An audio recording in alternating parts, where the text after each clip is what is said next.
Finding IPTV providers can be quite challenging.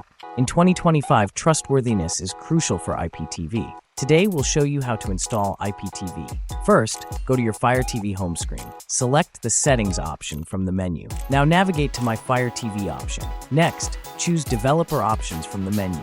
Turn on Apps from Unknown Sources now. Head back to the main screen afterward. Next, go to the Search function on Fire TV. Search for the app you want to install. After finding the IPTV app, select it. Now, click on the Download button displayed.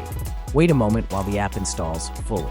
Once installed, open the IPTV app diligently. You might need an IPTV subscription for use. Sign in using the credentials given by provider. Select your favorite channels to add now.